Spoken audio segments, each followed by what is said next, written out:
Welcome everyone to Monday Match Analysis. I'm Gill Gross, and it is time for a preview of the 2023 Western and Southern Open in the great city of Cincinnati, Ohio / Mason, Ohio. This is going to be interesting, considering the fact that most U.S. Open contenders did not play well in Toronto. In fact, only one U.S. Open title contender, if we're being realistic, has actually had a good week. It's Jannik Sinner. He'll have a chance to win the title in about 12 hours from now, at the time I'm recording. Other than that, a lot of early defeats. Alcaraz and Medvedev round of 16. Everybody else pretty much earlier than that. So now you go into Cincinnati, take an early loss there, and you basically go into the U.S. Open with zero momentum and zero results under your belt. You do not want to be in that position. I guess in general, Cincinnati tends to play a little bit more towards the favorites than Canada, considering the fact it is 1 week closer to the U.S. Open. You do see guys start to just get their hardcore feet under them to a larger extent and really lock in and start to focus and find their form a little bit more. We did see 2 years ago, the top 4 seeds were the semifinals. 1, 2, 3, 4 semifinals. That was 2021. Last year, seeds held with Medvedev and Tsitsipas, but there was kind of the surprise champion in Borna Coric. One thing I do not expect to see is a lot of players who had big runs in Canada do it again in Cincinnati. That's not something you'll see a lot. You'll see the top players do it, the elite, the players who not only are just good enough to repeat great results on a week-to-week basis, but also top 8 seeds, they get a bye. It's a little bit easier. But to play every single day 2 weeks in a row against great opponents in these condensed draws, if you are someone like Davidovich Fokina or De Minaur or Tommy Paul, that's very, very hard. So one thing you'll notice as I go into these predictions, which, boy, low bar, but I hope they're better than last week, which was maybe one of the worst of all time. I'm not going to really be putting all that much weight into, wow, they're in great form. They did great in Toronto, so let's pick them to go far in Cincinnati. Not going to fall into that trap. I mean, last year, just as an example, Carreño Busta, Hurkacz, Canada final, first round loss. And I think that is not uncommon that you see something like that occur. So, with that all said, let's get into Carlos Alcaraz's quarter. He is the top seed. You got Casper Ruud, Frances Tiafoe, and Tommy Paul. My dark horse is Tallon Griekspoor. Griekspoor, I've been a fan of his tennis all year long. As long as the surface isn't too slow, I don't want Griekspoor to have to be doing a lot of running and defending physical rallies. I don't think he's an A-plus athlete, and I think that's where he can be vulnerable. But on court surfaces that reward his offensive skill set, I just think he's been playing really good tennis all year long. He needs a quick surface where his serve is effective, his net rushing is effective. I think Cincinnati is that for him. Obviously, he made the final in Washington, D.C., lost first round in Canada. See, that happens a lot. That just happens a lot. But now he should be kind of able to reset, and I think he's a dark horse here. Of course, he's got that very difficult first round against Frances Tiafoe, who I also think should like these conditions, although he's been pretty mediocre in Cincinnati in his career, surprisingly. He's got a career record of 5-6, and the last time he passed the second round was back in 2017. On upset alert, I have Tommy Paul. Not much reason, not much going into this other than the fact that he is having to deal with the tough turnaround. He's got Misha Kecmanovic in the first round. Kecmanovic hasn't had a good year, but he does make you work hard, and these are his best conditions, a fast, outdoor, hard court. So I think that could get somewhat dangerous for him. Overall, I think this is just a great quarter for Carlos Alcaraz. I mean, it's hard to say. First of all, there's a lot of qualifiers here, and there's 2 in Alcaraz's section, and then there's 1 on the bottom section. There's 3 qualifiers in this quarter, which is more than any other quarter. And I don't love to do these previews sometimes for the Masters 1000s with the 56-player draws, because the qualifiers are so good. So it's tough to even, they can really affect the tournament. So it's hard to fill out your bracket before they're placed, because like you're looking at Alcaraz's first match and it's against John Isner or a qualifier. You know, you don't really know who he's playing. So you do have that disadvantage. But overall, you look at Casper Ruud has really struggled in Cincinnati. I don't think his results have been impressive at all. Last year, he lost to Ben Shelton before he was even a professional tennis player. I mean, that's unfair, but you know what I mean. He might have been going back to college if he didn't beat Casper Ruud in that match. He lost really badly to Zverev the year before. He's taken a loss to Schwartzman in Cincinnati. That was in 2020. Schwartzman was very good in 2020, albeit. And that wasn't even in Cincinnati. That was in New York. But yeah, Casper struggled here. I didn't mind his level, and I do think that Ruud is actually playing better tennis, and he's in a good place, and that's why I do have him going to the quarterfinal. But again, Tiafoe, shaky results in Cincinnati. Ruud, shaky results in Cincinnati. I do like Griekspoor, but even him, I'm not really ready to say that he's going to make a Masters 1000 semifinal, something that he has never done in his career. I do think that this is a good quarter for Alcaraz. Just needs to play a little bit better than he did in Canada. I mean, it's hard to kind of figure out why his forehand was so off so consistently. I thought that at least after the Hurkacz match, he was going to start to find a rhythm there, and he didn't. But you have to think that it's going to be a little bit better. And if not, he still showed an ability to kind of win ugly in Canada. And that is a positive thing. I do think that the quicker conditions, I don't know. I don't know what effect. I guess the positive for Alcaraz is that they're different conditions, right? Like anything other than that, because that last week was not working for him. So that's all you can say about Alcaraz. I put him through here. I think it's just a positive quarter for him for the most part. Isner would stink. You know, that's not comfortable. John did make the quarterfinals of Cincinnati last year. Off the top of my head, that's the last good run that Isner has had. But if it's going to be really hot, that actually helps Isner serve. The ball just goes quicker. It plays more lively. So, you know, you don't want to play John Isner if you're looking for rhythm and form. But other than that, I do think it's a good quarter for Alcaraz. Tsitsipas Quarter has Andrei Rublev, Karen Khachanov, and Borna Coric. Dark horse here, 2 of them. I want to put Chris Eubanks, and I want to put Hubert Hurkacz.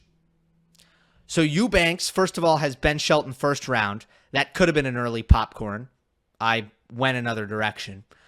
It was actually the Shelton win for Eubanks in Mallorca that really kickstarted this big run that he's had. Because Shelton beat him twice in Challengers last year, and it's a bad matchup for Eubanks with the lefty serve into his backhand. And when Eubanks figured that out and beat him in Mallorca, I think that gave him a ton of confidence moving forward, and then the rest was history. If Eubanks beats Shelton, he'll get Tsitsipas. That's uncomfortable. That's very uncomfortable. Obviously, Eubanks beat him at Wimbledon, and this is a similarly quick court where Eubanks spot serving to Tsitsipas's backhand and coming in behind the serve, coming in behind the +1, applying that kind of pressure. it can be kind of problematic. Hubert Hurkacz has been awful in Cincinnati. 2-5 in his career. It's been his worst Masters 1000. I don't get why. I just don't. It doesn't make much sense to me. Sometimes in the quicker conditions, Hurkacz's forehand can be a little bit worse, a little rushed. Doesn't like the low bounce on his forehand. Actually prefers when it's a little bit higher. Maybe that's the reason. But I actually think the bigger reason is that he's just done really well in Canada. And I think that's the best theory for why he hasn't done well in Cincinnati. This year in Canada, round of 16 loss. To me, Hurkacz actually playing pretty well right now in general. He's got to be a dark horse. Hardcourt Masters, best of 3 North America. I know he hasn't been good in Cincinnati. Still a dark horse for my money. Upset alert. There are a couple of options here. I went with Tsitsipas, but I probably shouldn't have maybe. I don't know. I think Shelton or Eubanks, either one is tough. And that's why I put Tsitsipas on upset alert. But he has been pretty consistent here. He made the final last year. He's made a couple of semis here as well. And in that respect, you kind of expect that Tsitsipas plays well this week. But also, it's not just Shelton Eubanks. It's Hurkacz. It's Quarter. It's defending champion Coric, who I don't think will end up playing Tsitsipas. So, nightmare draw. That's why he's upset alert. It's not that. Also, not only nightmare draw, I'm like a little bit on the fence. I don't know how I feel about Tsitsipas's loss last week against Monfils. On one hand, he just won the title in Los Cabos. And as I said, it's hard to play your next match after winning a title. I get it. And on top of that, Gael Monfils playing great tennis, moving extremely well, great ball striking. It's all good. At the same time, it just looked like he was going through the motions. Just didn't look engaged at all. He looked nothing like he did at Wimbledon to me, where I thought he was mentally locked in. And Los Cabos I didn't see a lot of, but he won the title, so I'm assuming he looked pretty engaged there. It almost looked like he threw in the towel in the second set once he went down a break, because I just wasn't really seeing a lot of fight and spark from him. And I don't know how I feel about that. But ultimately, I just think it's very, very tough Quarter. Especially if Quarter starts to play good tennis again, which he hasn't since Queens. It's just stacked. Bottom half is Karen Khachanov, who I could have put on upset alert as well. He is drawn up against Andy Murray. Is that match going to happen? I don't know. I mean, I'd have to assume over 50% chance Murray pulls out. I don't know who Khachanov's going to play, but obviously Khachanov coming off of injury would have been, as the 11 seed, a candidate for upset alert. I also think Borna Coric would have been a great candidate for upset alert as he plays Sebastian Korda in the first round. I decided to just make that my early popcorn because I think that's going to be a lot of fun. Korda, American, obviously, probably gets center court, and Cincy should get center court against the defending champion in the first round. High stakes for Coric. Kind of high stakes for Korda as well. I feel like he's expected to do something here, maybe before the U.S. Open, and kind of get some positive momentum going. That's a good one. I lean Korda in that one, personally. Let's get to the pick. I am going to go with Andrei Rublev defeating Stefanos Tsitsipas. Again, this is kind of a nod to how well Tsitsipas has played in Cincinnati. I won't quite go far enough to pick him to get upset. The other thing with Eubanks, and this is nothing about Chris in particular. I would say this about any 27-year-old who broke out in the manner that Eubanks has broken out here. He is kind of in a phase for me where it's kind of like, all right, prove it. Prove that this is how good you really are. He's in that phase for me.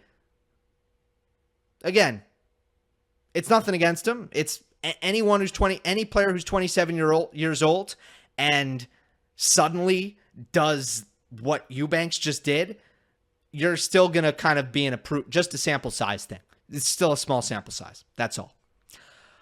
Rublev plays Tsitsipas really well. Head-to-head is 6-6.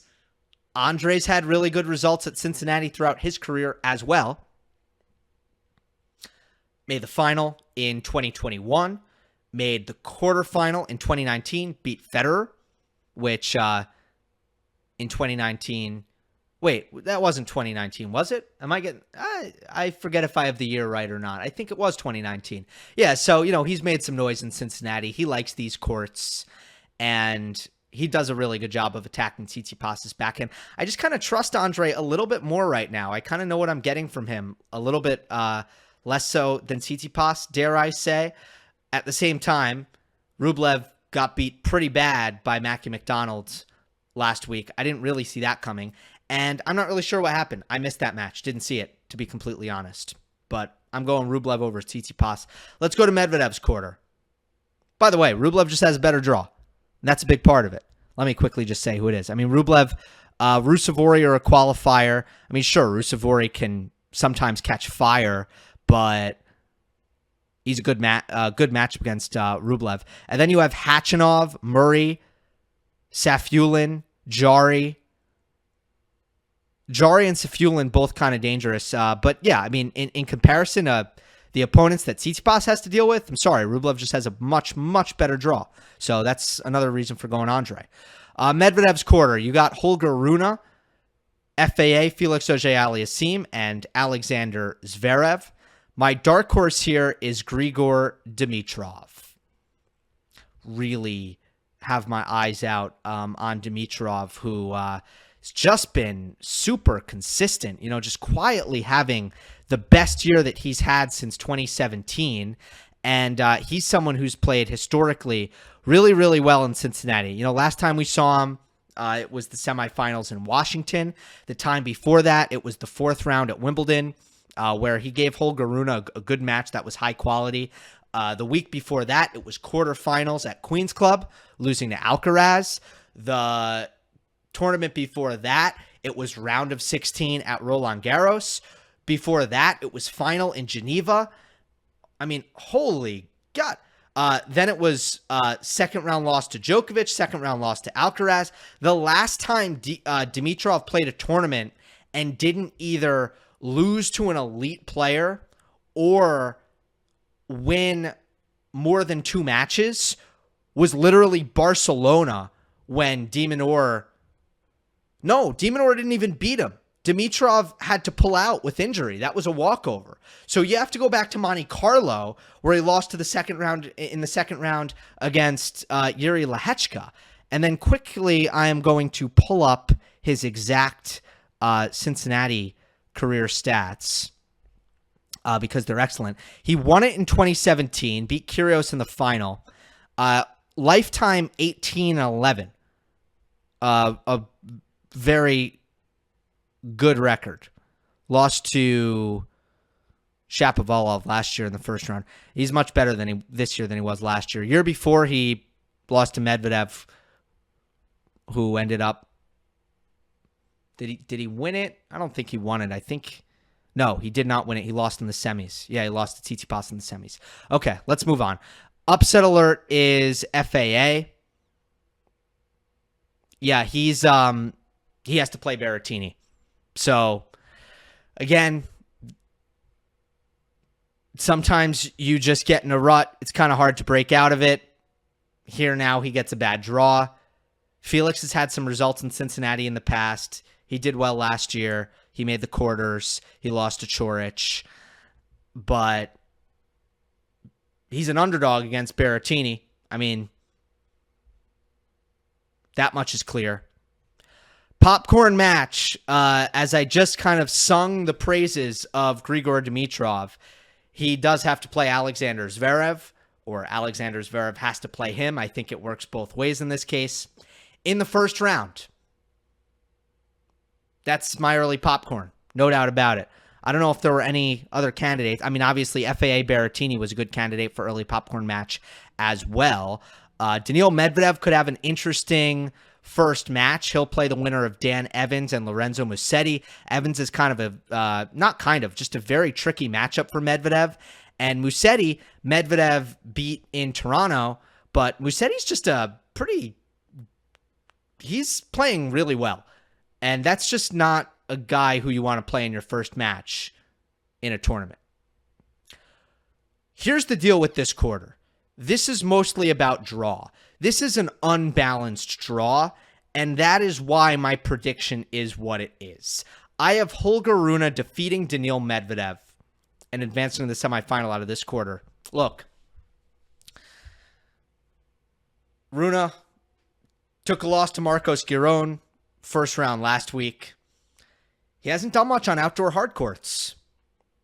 And part of me is like, let me see it happen before I back him or pick him to do well. At the same time, it's just an outdoor hard court. Like, Holger's going to be fine and win in these conditions. It's not all that complicated or difficult. And he just is on the better side here. There's just a lot of hurdles here. In terms of how Daniil's playing, I didn't mind. I thought he looked okay in Canada. I think he's going to make some adjustments and find a little bit more power again and probably play pretty well here. So I don't know how confident I am with this pick, but I do think that there are a lot of hurdles for him, whereas Rune has just a much easier section here with Felix being his seed. And, I mean, there's Matteo, who historically just doesn't do well here, doesn't do well at any of the hard court masters, really. Manarino, Gasquet, Hanfman, Mackie McDonald. This is a good opportunity for Holger to kind of get it going and have his first big result at on a hard court masters. Let us go on now to Novak Djokovic's quarter. He returns to North America, where he has not played in Cincinnati since 2019, I believe, right? Because in 2020, that's the last time he played the Western and Southern, but of course that was in New York. He did win it that year. He beat Milos Raonic in the final. His top seeds are Jannik Sinner, Taylor Fritz, and Cameron Norrie. Dark horse here is Jiri Lehecka. Lehecka